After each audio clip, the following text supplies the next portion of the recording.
नमस्कार दोस्तों, आइए जानते हैं बिहार के दिन भर की ताजा और बड़ी खबरें। वही आपने अभी तक वीडियो को लाइक और चैनल को सब्सक्राइब नहीं किया, फटाफट से कर लीजिए। एनडीए का मास्टर प्लान सेट, बिहार विधानसभा चुनाव से पहले जनता से करेगा सीधे कनेक्ट। बिहार में होने वाले विधानसभा चुनाव में एनडीए जनता के बीच अपनी उपलब्धियों को लेकर जाएगा। इसमें मुख्यमंत्री नीतीश कुमार के 20 वर्षों के शासन में हुए बदलावों और पिछली सरकारों से तुलना की जाएगी। इसे लेकर एनडीए ने जनता के बीच जाने का पूरा प्लान तैयार कर लिया है। इसमें लालू राबड़ी सरकार की विफलताओं का भी जिक्र होगा। बिहार की राजनीति में हलचल, नीतीश और बीजेपी नेताओं की मुलाकात, पटना में होगी महागठबंधन की बैठक। बिहार विधानसभा चुनाव को लेकर राजनीतिक गतिविधियां तेज हो गई हैं। भाजपा नेताओं ने मुख्यमंत्री नीतीश कुमार से मुलाकात कर चुनावी तैयारियों पर चर्चा की। वहीं महागठबंधन भी सीट बंटवारे को लेकर बैठक करने वाला है। चिराग पासवान ने कहा है कि नीतीश कुमार ही मुख्यमंत्री बनेंगे। निर्वाचन आयोग ने बिहार विधानसभा चुनाव की तैयारी शुरू कर दी है। राज्य के बूथ स्तरीय एजेंटों के लिए 2 दिवसीय प्रशिक्षण कार्यक्रम बुधवार से नई दिल्ली में शुरू हो गया है। आरजेडी विधायक रीतलाल यादव ने कोर्ट में किया सरेंडर। राष्ट्रीय जनता के विधायक रीतलाल यादव ने कोर्ट में सरेंडर कर दिया है। रीतलाल के साथ उसके भाई ने भी कोर्ट में आत्मसमर्पण किया है।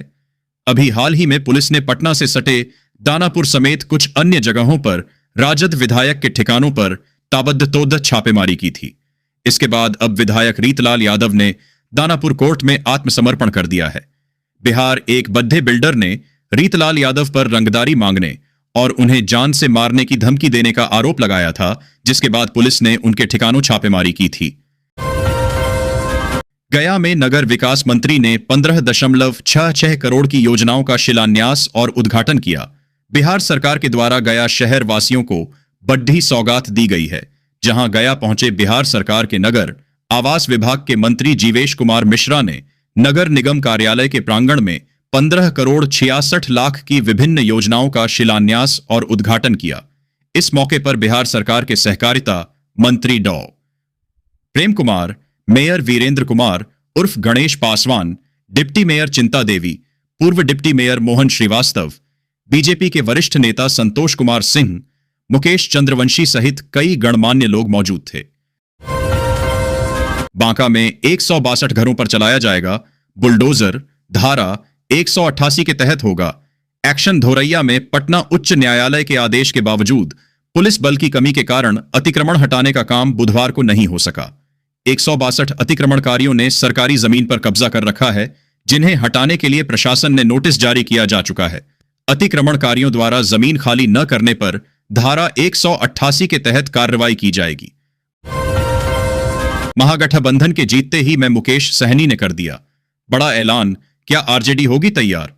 बिहार में विधानसभा चुनाव होने में अब भी 6 महीने से अधिक का समय बचा है, लेकिन कुर्सी की जंग अभी से शुरू हो गई है। महागठबंधन के भीतर ही मुख्यमंत्री और उप मुख्यमंत्री की सीट को लेकर माथापच्ची हो रही है। लेकिन इस बीच अब वीआईपी पार्टी के मुखिया मुकेश सहनी के एक ऐलान ने बिहार की सियासत में हलचल पैदा कर दी है। मुकेश सहनी ने कहा कि महागठबंधन के जीतते ही मैं उप मुख्यमंत्री बनूंगा। अब मुकेश सहनी की मांग को लेकर आरजेडी तैयार होगी या नहीं, यह बात की बात है। लेकिन कांग्रेस के सामने तो एक चैलेंज जरूर खड़ा हो गया है। ममता बनर्जी तुष्टीकरण की पराकाष्ठा पर हैं। गिरिराज सिंह पश्चिम बंगाल की मुख्यमंत्री ममता बनर्जी के भाजपा पर ध्रुवीकरण करने के आरोप पर केंद्रीय मंत्री और भाजपा नेता गिरिराज सिंह ने बुधवार को पलटवार किया। उन्होंने कहा कि पश्चिम बंगाल की मुख्यमंत्री ममता बनर्जी तुष्टीकरण की पराकाष्ठा पर हैं।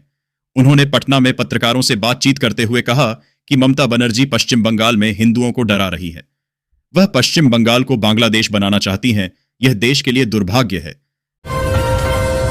बिहार विधानसभा चुनाव को लेकर राजनीतिक गतिविधियां हुई तेज। सीएम नीतीश से बीजेपी नेताओं ने मुलाकात की। बिहार विधानसभा चुनाव को लेकर राज्य में राजनीतिक गतिविधियां तेज हो गई हैं। बिहार भाजपा के वरिष्ठ नेताओं ने बुधवार को मुख्यमंत्री नीतीश कुमार के आवास पर जाकर उनसे मुलाकात की है।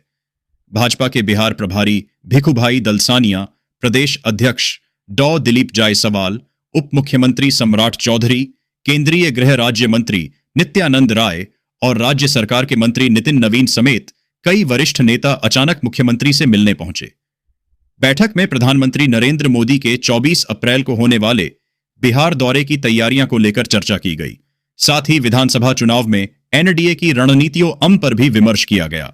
हालांकि अचानक हुई इस बैठक को लेकर राजनीतिक गलियारे में कई तरह की चर्चा की जा रही है। इससे एक दिन पहले मुख्यमंत्री नीतीश कुमार ने खुद जदयू के वरिष्ठ नेता और अपने कैबिनेट सहयोगी विजय कुमार चौधरी के आवास पर जाकर बंद कमरे में बातचीत की। विधानसभा चुनाव की तैयारी को लेकर पटना में होगी महागठबंधन की बैठक। बिहार में इस साल के अंत में होने वाले विधानसभा चुनाव को लेकर सभी दलों ने अपनी अपनी तैयारी शुरू कर दी है।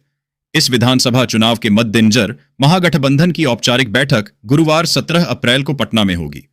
बैठक में राष्ट्रीय जनता दल, राजद और कांग्रेस सहित अन्य सहयोगी दल भी अपनी अपनी बात रखेंगे। कहा जा रहा है कि इस बैठक में सीट बंटवारे को लेकर भी चर्चा हो सकती है। संभावना जताई जा रही है कि बैठक में चुनाव को लेकर कोई ठोस रणनीति बनाई जाए, जिसमें मुख्यमंत्री का चेहरा और चुनाव प्रचार भी शामिल हो सकता है। इस बीच राजद नेता तेजस्वी यादव ने कहा कि इस बैठक में महागठबंधन में शामिल दल भाग लेंगे और चुनाव को लेकर कैसे आगे बढ़ना है उस पर चर्चा होगी। इधर भाजपा के प्रदेश अध्यक्ष दिलीप जायसवाल के महागठबंधन के एक बड़े नेता के संपर्क में होने के दावे को लेकर उन्होंने कहा कि यह उनकी बात है, किसी के मुंह पर तो ताला नहीं लगाया जा सकता। बूथ स्तरीय एजेंटों के लिए 2 दिवसीय प्रशिक्षण कार्यक्रम निर्वाचन आयोग ने बिहार विधानसभा चुनाव की तैयारी शुरू कर दी है। राज्य के बूथ स्तरीय एजेंटों के लिए 2 दिवसीय प्रशिक्षण कार्यक्रम बुधवार से नई दिल्ली में शुरू हो गया है। बिहार के 10 विभिन्न राजनीतिक दलों के लगभग 280 बूथ स्तरीय एजेंट 2 दिवसीय प्रशिक्षण कार्यक्रम में भाग ले रहे हैं। बिहार में चुनाव परिणाम के बाद नीतीश कुमार ही बनेंगे सीएम। चिराग पासवान लोजपा रामविलास के प्रमुख और केंद्रीय मंत्री चिराग पासवान ने साफ तौर पर कहा कि आगामी विधानसभा चुनाव में नीतीश कुमार के नेतृत्व में एनडीए चुनाव लड़ेगा और एक बार फिर से नीतीश कुमार चुनाव परिणामों के बाद मुख्यमंत्री पद की शपथ लेंगे। इसमें किसी को कोई शंका नहीं होनी चाहिए। दिल्ली में कांग्रेस और राजद के नेताओं के बीच हुई बैठक को लेकर उन्होंने कहा कि इन लोगों के बीच बहुत विवाद है। बैठक करें लेकिन कोई फायदा नहीं है। इनके बीच वर्चस्व की लड़ाई चल रही है। गठबंधन दलों के बीच जिस तरह से राजद सीएम फेस को लेकर अपना चेहरा आगे कर रही है, वहीं कांग्रेस भी सीटों को लेकर समझौता नहीं करने के मूड में है। जिस तरह से एनडीए एकजुट है, वहां ऐसी एकजुटता नहीं दिख रही है। हमारी ताकत एक बड़ी जीत की ओर अग्रसर हो रही है। इंडी गठबंधन आपस के विवाद को सुलझा ले, यही बहुत बड़ी बात होगी। पूर्व आईपीएस अधिकारी मोहम्मद नुरुल होदा विकासशील इंसान पार्टी में शामिल हुए। भारतीय पुलिस सेवा आईपीएस के पूर्व अधिकारी मोहम्मद नुरुल होदा बुधवार को यहां मुकेश सहनी के नेतृत्व वाली विकासशील इंसान पार्टी वीआईपी में शामिल हो गए। वीआईपी अभी इंडिया गठबंधन में घटक है। साल 1995 बैच के आईपीएस अधिकारी और बिहार के सीतामढ़ी जिले के निवासी होदा राज्य की राजधानी में एक समारोह में वीआईपी में शामिल हुए। बिहार के पूर्व मंत्री सहनी ने कहा, श्वः होदा औपचारिक रूप से वीआईपी में शामिल हो गए हैं। होदा ने पार्टी में शामिल होने से पहले रेलवे के आईजी, पुलिस महानिरीक्षक पद पर तैनात थे और उन्होंने स्वैच्छिक सेवानिवृत्ति ली। बिहार के कई हिस्सों में आंधी के साथ बारिश की चेतावनी, काल बैशाखी के प्रभाव और राज्य के उत्तरी भागों से एक ट्रफ रेखा गुजरने के कारण प्रदेश के अधिकांश भागों में आंधी, बारिश और वज्रपात की परिस्थितियां बनी हुई हैं। मौसम विभाग से प्राप्त जानकारी के अनुसार पिछले 24 घंटों के दौरान राज्य के दक्षिण मध्य भागों में कई स्थानों पर तेज हवा के साथ बारिश हुई है।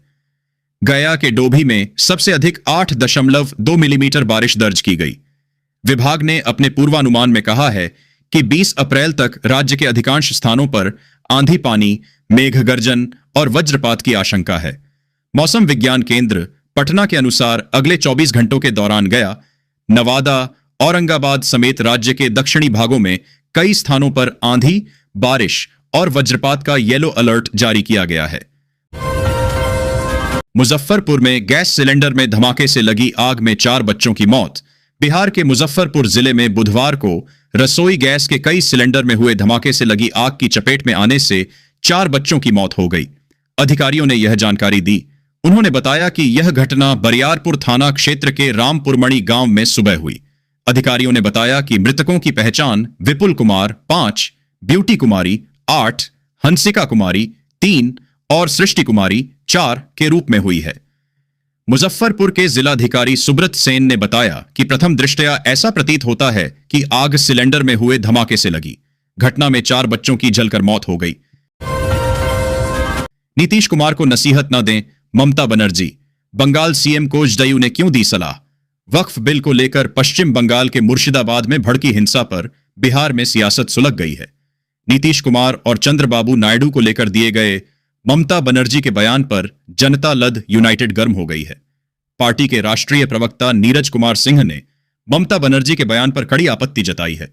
उन्होंने कहा है कि नीतीश कुमार को ममता बनर्जी कोई नसीहत नहीं दें तो अच्छा होगा। 3,588 करोड़ रुपए बकाया। राजद ने नीतीश सरकार पर लगाया मजदूरों का हक मारने का आरोप। राजद ने एक बार फिर रोजगार के मुद्दे पर प्रदेश की नीतीश सरकार पर हमला बोला है। राजद ने आरोप लगाया कि मनरेगा मजदूरों की बकाया राशि का भुगतान नहीं करके सरकार पलायन बढ़ाने का उपक्रम कर रही है। इसके साथ ही राजद ने अपराध, भ्रष्टाचार एवं आरक्षण के मुद्दे पर भी प्रदेश सरकार पर निशाना साधा। अमरनाथ यात्रा 2025 रजिस्ट्रेशन से लेकर बाबा बर्फानी के दर्शन तक, यहां पढ़ें अपने सभी सवालों के जवाब। जम्मू। हर साल जम्मू कश्मीर में होने वाली पवित्र अमरनाथ यात्रा के लिए 15 अप्रैल से ऑफलाइन रजिस्ट्रेशन शुरू हो गए हैं। इस बार अमरनाथ यात्रा 3 जुलाई से शुरू होगी और 9 अगस्त यानी रक्षाबंधन को समाप्त हो जाएगी। यात्रा कुल 38 दिन चलेगी। अमरनाथ यात्रा की तारीखों का ऐलान 5 मार्च को किया गया था। पुलों की रियल टाइम निगरानी और हेल्थ कार्ड। नीतीश सरकार की ब्रिज मेंटेनेंस पॉलिसी में क्या बिहार में पुलों के बेहतर रखरखाव के लिए ब्रिज मेंटेनेंस पॉलिसी आएगी? पुल नीति बनकर तैयार है। इसे राज्य कैबिनेट के समक्ष जल्द ले जाया जाएगा। बुधवार को जेपी गंगा पथ का निरीक्षण करने के दौरान पथ निर्माण मंत्री नितिन नवीन ने पुल नीति तैयार होने की जानकारी पत्रकारों से साझा की। आधिकारिक जानकारी के अनुसार बिहार में लगभग 3,500 से अधिक छोटे बड़े पुल हैं। नीति आने पर इन पुलों का हेल्थ कार्ड बनेगा। इससे ब्रिज की वास्तविक स्थिति की जानकारी मिलती रहेगी।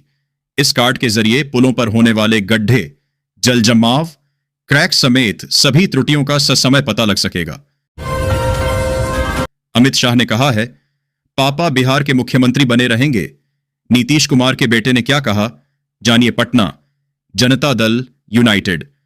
प्रमुख नीतीश कुमार के पुत्र निशांत कुमार ने मंगलवार को स्पष्ट कहा कि आगामी बिहार विधानसभा चुनाव के बाद भी उनके पिता ही मुख्यमंत्री बने रहेंगे। उन्होंने यह दावा केंद्रीय गृह मंत्री अमित शाह के हालिया बयान के आधार पर किया। पटना में एक पारिवारिक सगाई समारोह के दौरान पत्रकारों से बातचीत करते हुए 47 वर्षीय निशांत कुमार ने बताया, चुनावों में राजग की जीत के बाद मेरे पिता के मुख्यमंत्री बने रहने को लेकर कोई संदेह नहीं है। अमित शाह अंकल ने बिहार दौरे के दौरान यह स्पष्ट कर दिया था। उप मुख्यमंत्री सम्राट चौधरी ने भी यही बात कही है। भ्रष्ट अधिकारी पर निगरानी का शिकंजा। पूर्णिया। एएसओ के पटना समेत 3 ठिकानों पर रेड। बिहार के एक भ्रष्ट अधिकारी पर निगरानी विभाग ने शिकंजा कस दिया है। पूर्णिया के सहायक बंदोबस्त पदाधिकारी एएसओ के ठिकानों पर विजिलेंस की छापेमारी कर रही है। एएसओ मुकुल कुमार झा के 3 ठिकानों पर दबिश दी गई है। मामला आय से अधिक संपत्ति का है। दर्ज मामले के अनुसार उन पर आय से 56 लाख से अधिक का आरोप है। इस मामले में पटना, पूर्णिया और भागलपुर स्थित ठिकानों पर निगरानी की कार्रवाई चल रही है। कांग्रेस ने तेजस्वी यादव को इंडिया महागठबंधन का नेतृत्व सौंपा। बैठक में छाए नीतीश मोदी, बिहार में महागठबंधन होगा या लोकसभा में विपक्षी दलों के लिए बना गठबंधन इंडिया? यह मुद्दा अंदर अंदर था क्योंकि तेजस्वी यादव महागठबंधन की एकजुटता पर फोकस कर रहे थे और कांग्रेस इंडिया पर। तेजस्वी ने खुद को नेतृत्वकर्ता नहीं बताया। जब बारी कांग्रेस के बिहार प्रभारी कृष्णा अल्लावरू की आई तो उन्होंने इंडिया महागठबंधन का समन्वय यानी नेतृत्व करने की जिम्मेदारी तेजस्वी यादव के सिर सौंपे जाने की जानकारी दी। मुख्यमंत्री के चेहरे पर बात नहीं हुई, लेकिन यह हो गया कि बिहार में एनडीए के खिलाफ तेजस्वी यादव ही विपक्षी दलों का चेहरा होंगे। दिल्ली में कांग्रेस राजद की बैठक के बाद गुरुवार को राजद कार्यालय में इन दोनों दलों के साथ वीआईपी और वाम दलों के नेताओं ने अपने करीब 3 घंटे के विमर्श की जानकारी मीडिया को दी। बैठक में मुद्दा मुख्यमंत्री नीतीश कुमार के साथ साथ प्रधानमंत्री नरेंद्र मोदी भी रहे। आइए जानते हैं बैठक के बाद किस दल के नेता ने क्या क्या कहा। बिहार चुनाव। महागठबंधन की बैठक में तेजस्वी को लीड रोल। बोले, थोड़ा इंतजार का मजा लीजिए। बिहार विधानसभा चुनाव। बिहार असेंबली इलेक्शंस 2025 के लिए पटना में चल रही महागठबंधन की बैठक संपन्न हो गई है। इस बैठक में महागठबंधन के सभी पार्टनर, राजद, कांग्रेस, लेफ्ट के साथ साथ वीआईपी के प्रतिनिधि भी शामिल हुए। इस बैठक के बाद राजद नेता तेजस्वी यादव, बिहार कांग्रेस के प्रभारी कृष्णा अल्लावरू के साथ साथ सहित अन्य नेताओं ने मीडिया को भी संबोधित किया। इस दौरान नेताओं ने बैठक में हुई बातचीत के बारे में भी जानकारी दी। साथ ही इंडिया गठबंधन के नेताओं ने केंद्र और राज्य सरकार पर भी निशाना भी साधा। पटना में हुई महागठबंधन की बैठक से जो सबसे बड़ी जानकारी निकलकर सामने आई है वो है तेजस्वी को लीड रोल मिलने की। दरअसल इस बैठक में इंडिया गठबंधन की कोऑर्डिनेशन कमेटी का गठन किया गया। इस कमेटी का नेतृत्व तेजस्वी यादव करेंगे। इन परिवारों को नहीं मिलेगा पीएम आवास योजना का लाभ, प्रशासन ने आवेदन किए। रद्द पीएम आवास योजना 2025। पीएम आवास योजना 2025 शहरी क्षेत्र में प्रधानमंत्री आवास योजना पीएम आवास योजना अर्बन के तहत सरकार द्वारा घर दिलाने की प्रक्रिया में फर्जीवाड़ा और लापरवाही सामने आई है। नगर निगम की जांच में पता चला है कि जिन लाभार्थियों ने इस योजना के तहत मकान के लिए आवेदन किया था उनमें से 100 से अधिक आवेदकों के पास पहले से पक्का मकान मौजूद है। जांच के बाद इन आवेदकों के आवेदन रद्द कर दिए गए हैं।